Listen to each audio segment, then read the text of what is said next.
एक आदमी जो सिर्फ 15,000 की सैलरी से शुरू हुआ, फिर इतना अमीर बना के उसके घर में मिनी गोल्फ कोर्स था, टोयोटा लेक्सस में घूमता था और पूरी स्टॉक मार्केट को अपनी उंगलियों पे नाचाता था। लेकिन फिर एक दिन सब कुछ गिर गया। ये कहानी है हर्षद मेहता की, इंडिया के सबसे डेंजरस फाइनेंशियल मास्टरमाइंड की। हर्षद मेहता का जन्म 1954 में इंडिया के गुजरात स्टेट में हुआ था। उसका फैमिली बैकग्राउंड बिल्कुल नॉर्मल था। ना कोई अमीर बाप, ना बिजनेस एम्पायर, बस एक मिडिल क्लास फैमिली।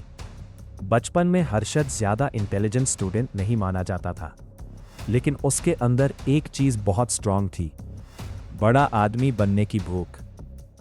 बाद में उसकी फैमिली मुंबई शिफ्ट हो गई और वहीं से उसकी जिंदगी बदलनी शुरू हुई।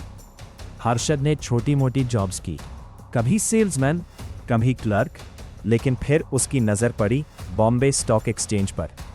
वहाँ लोग लाखों कमा रहे थे। उसने डिसाइड कर लिया, मुझे भी यही करना है।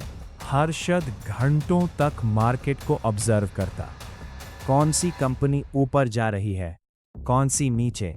धीरे धीरे उसने मार्केट का गेम समझना शुरू कर दिया। 1980 के आखिर तक हर्षद एक नॉर्मल ब्रोकर से सुपरस्टार बन चुका था। लोग उसको बिग बुल कहने लगे, क्योंकि जिस स्टॉक को हर्षद खरीद लेता उसकी प्राइस रॉकेट की तरह ऊपर चली जाती। उस वक्त इंडिया में लोग उसको जीनियस मानते थे। मीडिया उसकी तारीफ करती थी, बिजनेसमैन उसके पीछे भागते थे, हर कोई उस जैसा बनना चाहता था। हर्षद की लाइफस्टाइल किसी बॉलीवुड मूवी से कम नहीं थी।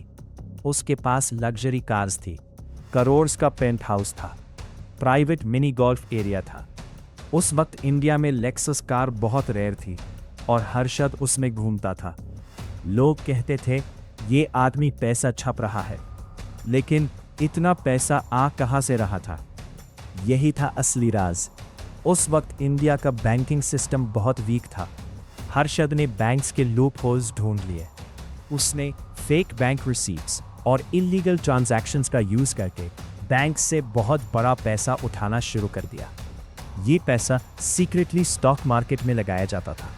फिर क्या होता? स्टॉक्स की प्राइसेस आर्टिफिशियली ऊपर चले जाती। जब पब्लिक एक्साइटमेंट में शेयर्स खरीदती, हर्षद प्रॉफिट कमाकर निकल जाता। एक वक्त ऐसा आया कि पूरी मार्केट हर्षद के मूड पर चलती थी। अगर वो किसी कंपनी का नाम ले लेता, लोग अंधाधुंध शेयर्स खरीदना शुरू कर देते। उसकी एक स्माइल करोड़ कमा देती थी। टीवी चैनल्स उसको हीरो बनाकर दिखाते थे। लेकिन जितना बड़ा आदमी बनता गया, उतना ही बड़ा रिस्क लेता गया। 1992 एक जर्नलिस्ट ने कुछ अजीब नोटिस किया। उसका नाम था सुचेता दलाल। उसने इन्वेस्टिगेट करना शुरू किया और फिर उसने डिस्कवर किया कि स्टॉक मार्केट के पीछे एक बहुत बड़ा फ्रॉड चल रहा है। जब स्कैम एक्सपोज हुआ तो पूरी इंडिया की स्टॉक मार्केट हिल गई। इन्वेस्टर्स पैनिक में आ गए, शेयर्स गिरने लगे, लोगों की लाइफ सेविंग्स बर्बाद हो गई, बैंक्स को भी ह्यूज लॉसेस हुए और जिस आदमी को कल तक जीनियस कहा जा रहा था, आज उसको स्कैमर बोला जा रहा था। हर्षद मेहता को अरेस्ट कर लिया गया। उस पर डजन्स ऑफ क्रिमिनल केसेस लगे। मीडिया ने उसको विलन बना दिया। लेकिन शॉकिंग बात यह थी कि कुछ लोग उसको अब भी हीरो मानते थे। उनका कहना था, उसने सिस्टम को हैक किया, सिस्टम ऑलरेडी करप्ट था। 2001 में कस्टडी के अंदर हर्षद मेहता को हार्ट अटैक आया और सिर्फ 47 साल की एज में उसकी डेथ हो गई। एक आदमी जो कभी इंडिया का फाइनेंशियल किंग था, अकेला खत्म हो गया। हर्षद मेहता विलन था या जीनियस?